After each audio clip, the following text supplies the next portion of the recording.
Good morning, friends and students. இன்னைக்கு நம்ம எதை பத்தி பார்க்க போறோம் அப்படின்னா 12th standard computer applicationல chapter 5 PHP function and array பத்தி பார்க்க போறோம்.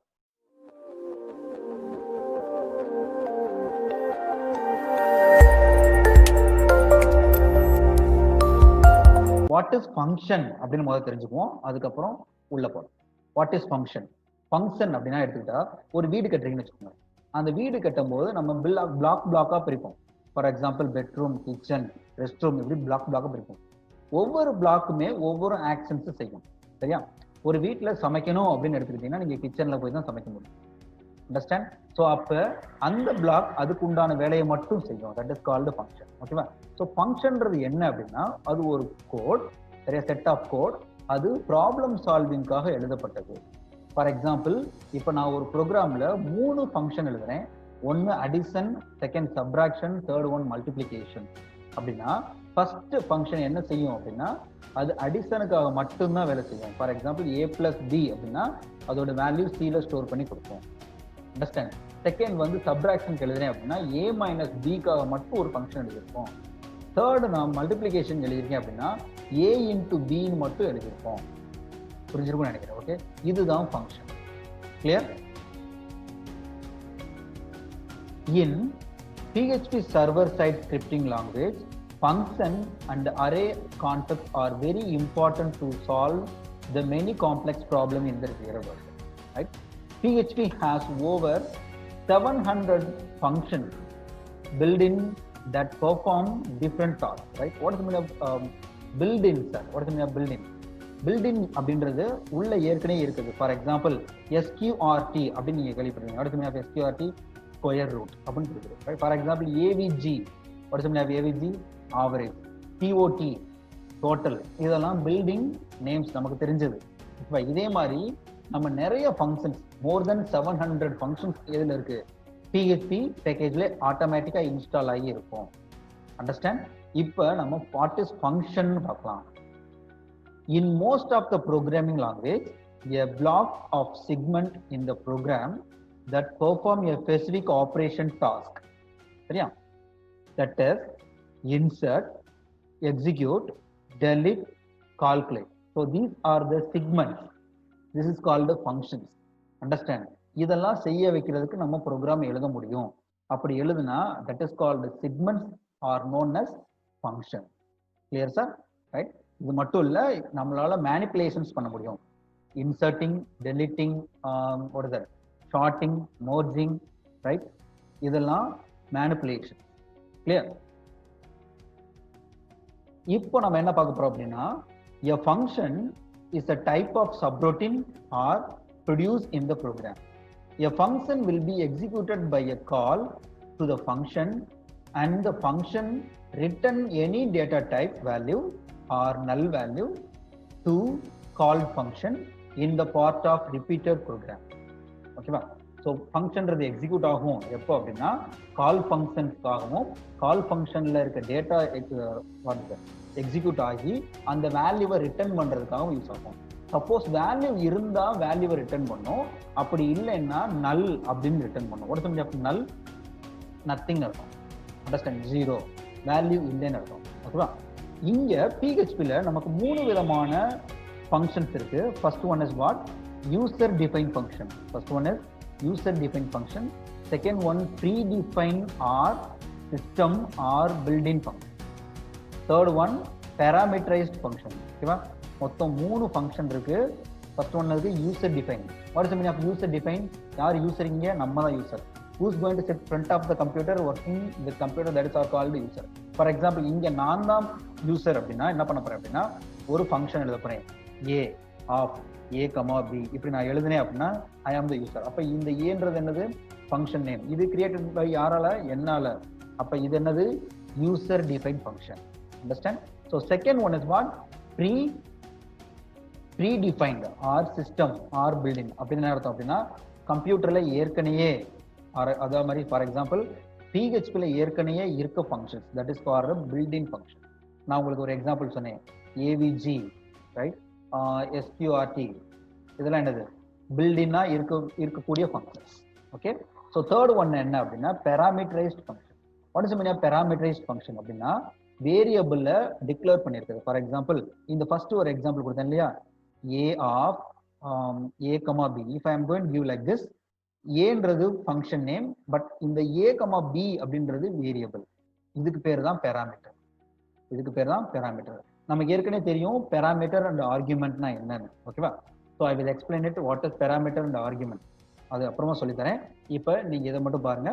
ஃபங்க்ஷன் 3 விதமா பிரிக்கப்பட்டிருக்கு. என்னென்ன அப்படின்னா user define function, pre defined or system or building function, third one is parameterized function. Understand? நல்லா ஞாபகம் வச்சுக்கோங்க.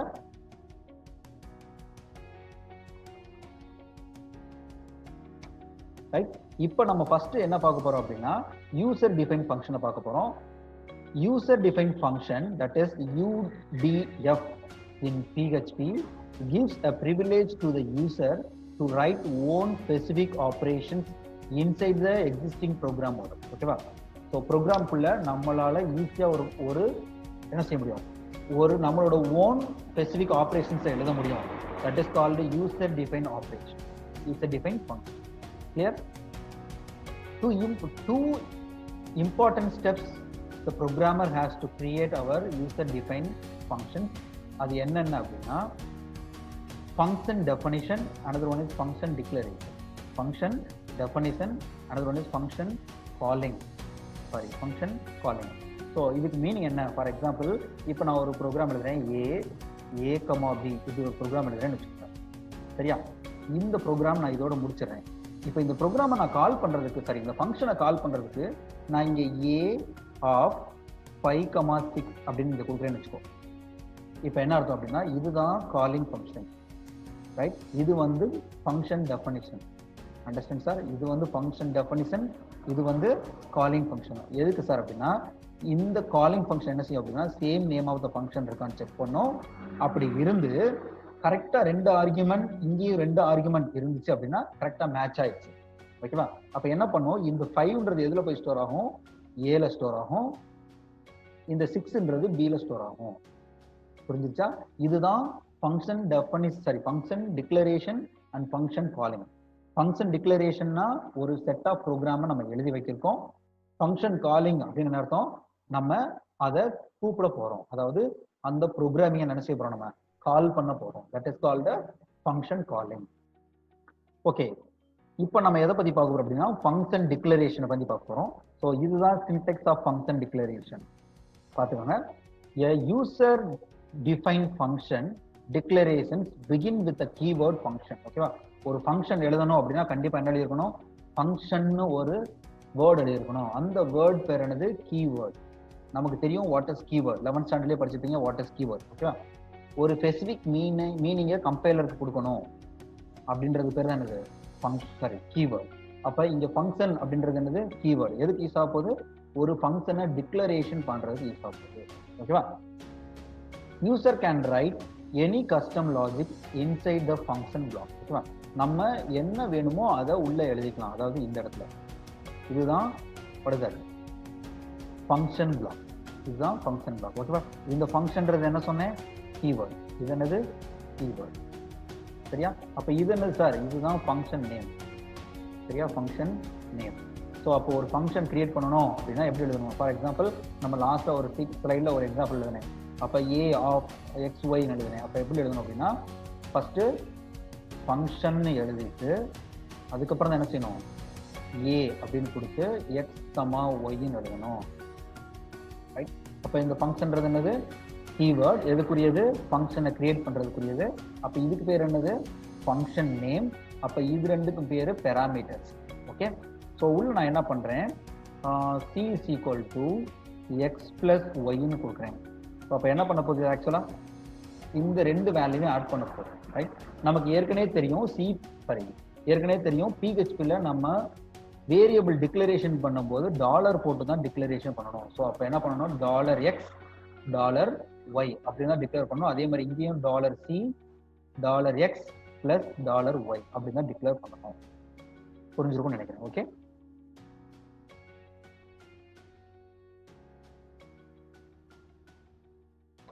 ஓகே, ஸோ இப்போ நம்ம பார்க்க போகிறது ஃபங்க்ஷன் காலிங். ஸோ இதுதான் ஃபங்க்ஷன் காலிங். எல்லாம் வச்சுக்கோங்க, இதுதான் ஃபங்க்ஷன் காலிங். ஏன் சார் அப்படின்னா இது ஃபங்க்ஷன் நமக்கு தெரியும். ஸோ இதுதான் ஃபங்க்ஷன் நேம். இந்த ஃபங்க்ஷன் நேமை நம்ம இன்னொரு நேமை வச்சு கூப்பிடுறோம். புரியுதா? அப்போ ப்ரோக்ராம்ல இன்சர்ட் எம்எஸ்ஜி அப்படின்னு எங்க கொடுத்தாலும் என்ன செய்யும்? ஆட்டோமேட்டிக்கா இந்த ஃபங்க்ஷன் நேமுக்கு தான் வரும். இந்த ஃபங்க்ஷன் நேம்ல என்ன உள்ள இருக்கு அப்படின்னா ஹலோ ஹவ் ஆர் யூன்னு இருக்கு. அப்ப இதுதான் அவுட்புட்டா பிரிண்ட் ஆகும். நமக்கு தெரியும் எக்கோ அப்படின்றது என்ன செய்யணும். எக்கோ என்ன செய்யும்? அந்த வேல்யூவை ஆட்டோமேட்டிக்கா அப்படியே பிரிண்ட் பண்ண வைக்கும். ஓகேவா? இப்போ இங்க என்ன கொடுத்துருக்கோம்? நம்ம ஹலோ ஹவ் ஆர் யூன்னு கொடுத்துருக்கோம். ஸோ இதை அப்படியே என்ன செய்யும்? பிரிண்ட் பண்ண வைக்கும். Understand? Right. A function definition is executed by the function statement, right? Program has to be create a function calling part inside the respective program. ஓகேவா? இப்போ பாருங்க function name இதான் syntax. function name of கொடுத்துட்டோம். First என்ன பண்ணிருக்கணும்? ஃபங்க்ஷனை declare பண்ணிருக்கணும். இதுதான் function declaration, right? Second one function calling. ஓகேவா? சேம் நேம்ல கொடுத்துருக்கணும். Clear? We will see example. உங்களுக்கு இன்னும் ஈஸியா புரியும். ரைட். ஸோ இப்போ என்னென்ன ஃபங்க்ஷன்ஸ் இருக்குன்னு பார்ப்போம். First PHP has wide collections of built-in or system or predefined functions, right? The functions are classified as PHP string function, PHP array function, PHP max function, PHP mysqli function, PHP file system function. Okay? இந்த விதமான different type of function இருக்கு. நம்மகிட்ட 700க்கு மேற்பட்டது இருக்குன்னு சொல்லியிருக்காங்க. But இவங்க கொஞ்சம் explain பண்ணி சொல்லியிருக்காங்க. என்னென்ன அப்படின்னா PHP ஸ்ட்ரிங் ஃபங்க்ஷன், அதாவது manipulations of string. What is that? String manipulation அப்படின்னு அர்த்தம் ரெண்டு ஸ்ட்ரிங்கை மர்ஜ் பண்றது, இல்லை ரெண்டு ஸ்ட்ரிங்கை கட் பண்றது, ரைட்? ரெண்டு ஸ்ட்ரிங்கை கம்பேர் பண்றது, இதெல்லாம் என்னது? String function. Okay. And array function, mathematical function, MySQLi which means data type, sorry data base, database server. Okay. Database சர்வரோட எப்படி அக்சஸ் பண்றது அப்படின்றது சொல்றது என்னது? MySQLi ஃபங்க்ஷன் இருக்கும். ஓகே. ஸோ லாஸ்டா இருக்கிறது PHP ஃபைல் சிஸ்டம். ரைட்? இங்க access manipulations of file system. எப்படி சொல்றது? ரைட் பெர்மிஷன், ரீட் பெர்மிஷன், இந்த மாதிரி அக்சஸ் பெர்மிஷனை கொடுக்கறதுக்கு தான் என்ன சொல்றோம்? PHP ஃபைல் ஃபங்க்ஷன்ஸ் யூஸ் பண்றோம். ஓகே. இப்போ நம்ம பார்க்க போறது பேராமீட்டரைஸ்ட் ஃபங்க்ஷன். ஓகேவா? மொத்தம் மூணு விதமான ஃபங்க்ஷன் நம்ம PHPல இருக்கு. One is user define function, built in function, parameterized function. User define function நம்ம என்னன்னு பார்த்துட்டோம். அதாவது நம்ம ஒரு கோடிங்கை கிரியேட் பண்ணணும், சரியா? நம்மளோட ஓன் ப்ரோக்ராமிங் மெத்தட்ல அதுக்கு என்னென்ன யூஸ் பண்ணியிருக்கணும் அப்படின்னா ஃபங்க்ஷன் டெஃபனிஷன் எழுதியிருக்கணும், அதுக்கப்புறம் ஃபங்க்ஷன் காலிங் எழுதியிருக்கணும். ரெண்டையும் யூஸ் பண்ணியிருக்கணும். எதுக்கு அப்படின்னா user define. Second one built in function பார்த்தோம். பில்ட்-இன் ஃபங்க்ஷன் அப்படின்னா ஏற்கனவே பில்டிங்னா என்ன பண்ணியிருப்பாங்க? ப்ரோக்ராம் பேக்கேஜில் எழுதியிருப்பாங்க. அதை எடுத்து நம்ம யூஸ் பண்ணிக்கலாம். நம்ம சில ப்ரோக்ராமிங் பார்த்தோம், ரைட்? என்ன அப்படின்னா string function and mathematical, right? File permission, MySQLi இதெல்லாம் பார்த்துட்டோம். இப்போ தேர்ட் நம்ம பார்க்க போகிறது parameterized function. Parameterized function. Okay. The value can be passed from function to another function through parameters. Okay. The parameter is also called as, what is that? Argument. It is like a variable. The arguments are mentioned after the function name and inside of the parentheses. Right? There is no limit for sending arguments. Just separate them with a comma notation. ஓகேவா? எத்தனை parameter வேணாலும் நம்ம pass பண்ணிக்கலாம். ஆனால் என்ன செஞ்சிருக்கணும் அப்படின்னா gamma use பண்ணிக்கலாம். For example, I am going to use A, $A and $B, $C. If I am going to use like this, நம்ம எத்தனை பேராமீட்டர் வேணாலும் என்ன செஞ்சுக்கலாம்? யூஸ் பண்ணிட்டே போகலாம். நான் இங்கே மொத்தம் 3 யூஸ் பண்ணியிருக்கேன். கமா யூஸ் பண்ணி நம்ம கமா போட்டுகிட்டே போனோம் அப்படின்னா இது செப்பரேட் பண்ணிகிட்டே போயிட்டே இருக்கலாம். ரைட்? நம்ம இப்போ என்ன பார்க்க போகிறோம் அப்படின்னா பேராமீட்டரைஸ்ட் ஃபங்க்ஷனுக்கு ஃபர்ஸ்ட் எக்ஸாம்பிள் பார்க்க போகிறோம். பேராமீட்டரைஸ்ட் ஃபங்க்ஷனுக்கு ஃபர்ஸ்ட் எக்ஸாம்பிள் பார்க்குறீங்க. ஸோ ஆட்டோமேட்டிக்காக ப்ரோக்ராம் எழுதிட்டோம். PHP and function, this is called what? Definition of the function. So அதுக்கு மீனிங் என்ன அப்படின்னா யூசர் தான் ப்ரோக்ராம் எழுதிருக்காங்கன்னு அர்த்தம். ஸ்கூல் அண்டர்ஸ்கோர் நேம், அப்போ இதுக்கு பேர் என்னது? Function name. அப்போ இதுக்கு பேர் என்னது? Function name. அதுக்கப்புறம் உள்ள என்ன எழுதியிருக்காங்கன்னா $s நேம் யூஸ் பண்ணியிருக்காங்க. அப்போ இதுக்கு பேர் என்னது? வேரியபிள், அதாவது ஆர்குமெண்ட், அதாவது பேராமீட்டர். ரைட்? ஸோ என்ன பண்ணலாம் அப்படின்னா பேராமீட்டர்னு எழுதிக்கலாம். சரியா? பேராமீட்டர், இது பேராமீட்டர். ஓகேவா? ஸோ ஃபங்க்ஷன் கிரியேட் பண்ணிட்டோம், அதுக்கு ஒரு நேம் வச்சிட்டோம். அந்த நேம் என்னது? ஸ்கூல் அண்டர்ஸ்கோர் நேம் உள்ள ஒரு பேராமீட்டர் யூஸ் பண்ணியிருக்கோம், அந்த பேராமீட்டர் பேர் எஸ் நேம். ஓகேவா? ஸோ இந்த ஃபங்க்ஷன் இங்க ஆரம்பிச்சு இதுல போய் முடியுது, கேலிபிரேஸோட முடியுது. ஓகேவா? அப்ப இந்த ஃபங்க்ஷனுக்குள்ள என்ன இருக்கும் அப்படின்னா எஸ் நேம் கொடுக்க போற வேல்யூ இன் தமிழ்நாடுன்னு வரும். சரியா? என்ன வேல்யூ எஸ் நேம் கொடுத்தாலும் அது இன் தமிழ்நாடுன்னு வரப்போகுது. இதுதான் இந்த ப்ரோக்ராமோட அவுட்புட். அண்டர்ஸ்டாண்ட்? புரிஞ்சுச்சா சார்? ஓகே. ஸோ இப்போ பாருங்க, இங்க 3 ஸ்டேட்மெண்ட் இருக்கு. இந்த 3 ஸ்டேட்மெண்ட் எதை குறிக்குது அப்படின்னா ஃபங்க்ஷன் காலிங்கை குறிக்குது. ஏன் சார் அப்படின்னா same name of the function name school underscore name அப்படின்னு கரெக்டா இங்க யூஸ் பண்ணிருக்காங்க. அப்ப இதுக்கு பேர் என்னது? Calling function. Government higher secondary school Madurai அப்படின்ற ஃபுல் லெட்டரும் ஒரு வேல்யூ. ஓகேவா? இந்த வேல்யூ எதுல போய் ஸ்டோர் ஆகும் அப்படின்னா எஸ் நேம்ல ஸ்டோர் ஆகும். சரியா? இந்த வேல்யூ எதுல ஸ்டோர் ஆகும்? எஸ் நேம்ல ஸ்டோர் ஆகும். அப்ப இதோட அவுட்புட் எப்படி வரும்? Government higher secondary school Madurai in Tamil Nadu. இது எப்படி வந்துச்சு அப்படின்னா இந்த வேல்யூ இங்க ஸ்டோர் ஆன உடனே இந்த எஸ் நேம் வேல்யூ இதுல வந்து ஸ்டோர் ஆகும். சரியா? அப்ப எஸ் நேம் வேல்யூ என்ன? இந்த இருக்கு, government higher secondary school Madurai அப்படின்ற வேல்யூ இதுல ஸ்டோர் ஆகி இன் தமிழ்நாடுன்னு வரும். சரியா? செகண்ட் ஃபங்க்ஷன் கால் பண்ணும்போது என்ன செய்யும் அப்படின்னா இந்த வேல்யூ போய் எஸ் நேம்ல அசைன் ஆகும். அதாவது government higher secondary school Tiruchi அப்படின்றது வேல்யூ போய் இதில் போகும், எஸ் நேம்ல அசைன் ஆகும். ஸோ அவுட்புட் எப்படி வரும்? Government higher secondary school Tiruchi in தமிழ்நாடுன்னு வரும். ஸோ தேர்ட் எப்படி வரும்? Government higher secondary school Tirunelveli in தமிழ்நாடுன்னு வரும். Understand sir? ஸோ இதுதான் பேராமீட்டர் ஃபங்க்ஷனோட ஃபர்ஸ்ட் எக்ஸாம்பிள். கிளியர்?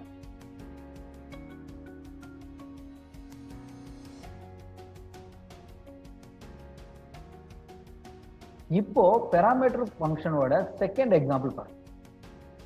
இது பேராமீட்டர் ஃபங்க்ஷனோட செகண்ட் எக்ஸாம்பிள். 2 ஆர்குமெண்ட் யூஸ் பண்ணிருக்கு. ஓகேவா? ஆர்குமெண்ட் நேம் என்ன அப்படின்னா S name and strength. S name and strength. ஓகேவா? ஸோ இங்க பாருங்க, ஃபங்க்ஷன் எழுதியாச்சு. ஃபங்க்ஷன் இது ஃபங்க்ஷன் டெஃபினிஷன், இது நேம் ஆஃப் த ஃபங்க்ஷன், இது பேராமீட்டர். ஞாபகம், இது பேராமீட்டர், இது நேம் ஆஃப் த ஃபங்க்ஷன், இது வந்து ஃபங்க்ஷன் டெஃபினிஷன். ஓகேவா?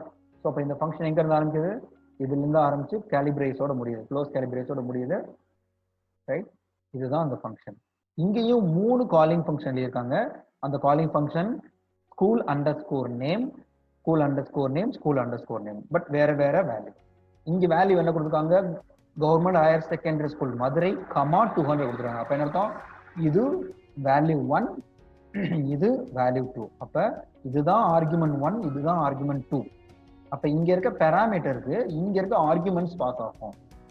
புரிஞ்சிருச்சா? அப்ப இங்க என்ன அர்த்தம் அப்படின்னா இந்த value government higher secondary school Madurai ஆட்டோமேட்டிக்கா எஸ் நேம்ல ஸ்டோர் ஆகும். 200 அப்படின்றது ஸ்ட்ரென்த்ல ஸ்டோர் ஆகும். ரைட்? அதே மாதிரி செகண்ட் டைம் எப்படி ஸ்டோர் ஆகும் அப்படின்னா government higher secondary school Tiruchi S நேம்ல ஸ்டோர் ஆகும். சரியா? அண்ட் 300 அப்படின்றது ஸ்ட்ரென்த்ல ஸ்டோர் ஆகும். கிளியர்? தேர்ட் எப்படி ஸ்டோர் ஆகும் அப்படின்னா government higher secondary school Tirunelveli அப்படின்றது எஸ் நேம்ல ஸ்டோர் ஆகும். அதுக்கப்புறம் அதோட வேல்யூ 200 அப்படின்றது ஸ்ட்ரென்த்ல ஸ்டோர் ஆகும். புரிஞ்சிருக்கும்னு நினைக்கிறேன். I hope you understand. Right? So இப்படித்தான் ஒரு ஃபங்க்ஷன்ல டிக்ளரேஷன் பண்ண முடியும். சரியா? ஃபங்க்ஷன் எடுத்துக்கிட்டீங்கன்னா ரெண்டு இதை மொத்தம் ஞாபகம் வச்சுக்கணும். ஒன்னு அப்படின்னா parameter, another one is argument. Parameter என்ன பண்ணும் அப்படின்னா வேல்யூ வேரியபிள் கொடுத்து வச்சிருக்குது. ஃபங்க்ஷன் டெஃபினிஷன்ல வேரியபிளை கொடுத்தோம் அப்படின்னா தட் இஸ் கால்ட் பேராமீட்டர். அந்த பேராமீட்டருக்கு வேல்யூவை பாஸ் பண்றோம் அப்படின்னா அதுக்கு பேர் என்னது?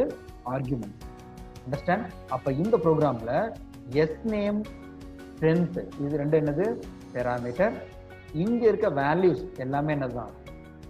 ஆர்குமெண்ட். ரைட்? ஓகே, நம்ம இப்ப தேர்ட் எக்ஸாம்பிள் ஒன்று பார்ப்போம். இந்த ப்ரோக்ராம் பாருங்க. இதுல ஃபங்க்ஷன் இங்க ஆரம்பிச்சு இதோட முடிஞ்சிருது. சரியா? ஃபங்க்ஷன் சம் ஆஃப் எக்ஸ் ஒய்னு கொடுத்துட்டோம். அப்ப இது 2 வேரியபிள், அதாவது 2 பேராமீட்டர் கொடுத்துருக்காங்க. சரியா? 2 பேராமீட்டர். அதோட பேராமீட்டர் நேம் என்ன? X and y. Okay. So உள்ள என்ன பண்ணிருக்காங்க? z is equal to x plus ஒய்னு கொடுத்துருக்காங்க. அப்ப என்ன அர்த்தம்? இது ஆட் பண்ண போகுதுன்னு அர்த்தம். இது ஆட் பண்ண போகும்போது ஆட் பண்ண வேல்யூ என்ன பண்ண போகுது? ரிட்டர்ன் பண்ண போகுது. பிகாஸ் இங்க என்ன பண்ணிருக்காங்க? ரிட்டர்ன் ஸ்டேட்மெண்ட் யூஸ் பண்ணிருக்காங்க. நம்ம ஏற்கனவே ரிட்டர்ன்னா என்னன்னு படிச்சிட்டோம். ஓகேவா? ஸோ ரிட்டர்ன் பண்ண போறாங்க. அப்ப ரிட்டர்ன் அப்படின்றது என்ன பண்ணும் அப்படின்னா இந்த வேல்யூவை ரிட்டர்ன் பண்ணும். இப்ப பாருங்க, இதுதான் காலிங் ஸ்டேட்மெண்ட் கொடுத்துருக்காங்க. இங்கதான் இருக்கு calling statement. Sum of 5, 10, sum of 7, 13, sum of 2, 4. இதுதான் காலிங் ஸ்டேட்மெண்ட். பட் இதுக்கு முன்னாடி இருக்க எல்லாமே அப்படியே பிரிண்ட் ஆக போகுது. ஏன் அப்படின்னா இதெல்லாம் எக்கோல இருக்கு, அப்படிதானே? இதெல்லாம் எக்கோல இருக்கு. ஸோ அவுட்புட் எப்படி பிரிண்ட் ஆகும்? 5 + 10 is equal to அப்படின்னு கொடுத்ததுக்கு அப்புறம் என்ன இருக்கு? sum of 5, 10 இருக்கு. அப்ப என்ன பண்ணோம் அப்படின்னா சம்ன்ற ஃபங்க்ஷனை கால் பண்ணோம், இங்க கால் பண்ணோம். கால் பண்ணதுக்கு அப்புறம் இங்க இருக்க வேல்யூ அசைன் பண்ணோம். அதாவது 5 இதுல கொண்டு போய் எக்ஸ்ல அசைன் பண்ணோம், 10 ஒய்ல அசைன் பண்ணோம். அப்ப உள்ள என்ன ஆக்ஷன் பண்ண போறாங்க? அடிஷன் பண்ண போறாங்க. எக்ஸோட வேல்யூ என்ன? 5, அதுக்கப்புறம் ஒய்யோட வேல்யூ 10. ஸோ 15. 15ன்றது ரிட்டர்ன் ஆகும். எங்க சார் ரிட்டர்ன் ஆகும்? இதே இடத்துல ரிட்டர்ன் ஆகும், ரைட்? அப்ப இந்த இடத்துல என்ன செய்யும்? 15 அப்படின்னு இங்க பிரிண்ட் ஆகும். புரிஞ்சா? அதே மாதிரி செகண்ட் ஃபங்க்ஷன் எடுத்துக்கிட்டீங்க அப்படின்னா செகண்ட் ஃபங்க்ஷன் இருக்கு சம் 7, 13 இருக்கு. அப்ப என்ன பண்ணோம்? இந்த ஃபங்க்ஷன் டைரக்டா இதை கால் பண்ணோம். 7ன்றது எக்ஸ்ல அசைன் ஆகும், 13ன்றது ஒய்ல அசைன் ஆகும். புரிஞ்சுச்சா? ஸோ அப்ப இங்க எக்ஸோட வேல்யூ என்ன? 7, ஒய்யோட வேல்யூ 13. இப்போ இது ரெண்டையும் ஆட் பண்ண போறாங்க. ஏன்னா இங்க அடிஷன் தான் கொடுத்துருக்காங்க. இது ரெண்டையும் என்ன போறாங்க? ஆட் பண்ண போறாங்க. ஸோ ஆட் பண்ணிட்டு இது ரிட்டர்ன் பண்ண போகுது. ஸோ 7 + 13 20. 20ன்றதை இங்க ரிட்டர்ன் பண்ணோம். ஓகேவா? அப்போ இங்க ஏற்கனவே எக்கோ இருக்கு. அப்போ இதோட அவுட்புட் 7 + 13 is equal to 20 அப்படின்னு கேட்பாங்க. புரிஞ்சுச்சா? ஸோ தேர்ட் ஒன் பாருங்க. தேர்ட் என்ன கொடுத்துருக்காங்க? சம் 2, 4 கொடுத்துருக்காங்க. சம் 2, 4. அப்ப இது சம்ம கால் பண்ண போகுது. சரியா? இந்த 2ன்றது எக்ஸ்ல அசைன் ஆகும், அப்புறம் 4ன்றது ஒய்ல அசைன் ஆகும். ஸோ ஆட்டோமேட்டிக்காக இது ரெண்டும் ஆட் ஆக போகுது. அதுக்கப்புறம் இதை இங்கே ரிட்டர்ன் பண்ண போகுது. ஓகேவா? ஸோ அப்போ என்ன வேல்யூ? எக்ஸோட வேல்யூ 2, ஒய்யோட value 4. So 2 + 4 is equal to 6 அப்படின்னு சொல்லிட்டோம். சரியா? அப்போ இந்த ப்ரோக்ராமோட அவுட்புட் என்ன அப்படின்னா 5 + 10 is equal to 15. அதுக்கப்புறம் 7 + 13 is equal to 20. அதுக்கப்புறம் 2 + 4 is equal to 6. இதுதான் இந்த ப்ரோக்ராமோட அவுட்புட். ரைட்? புரிஞ்சிருக்கும்னு நினைக்கிறேன். தேங்க்யூ. நம்ம இன்னொரு வீடியோவில் பார்க்கலாம்.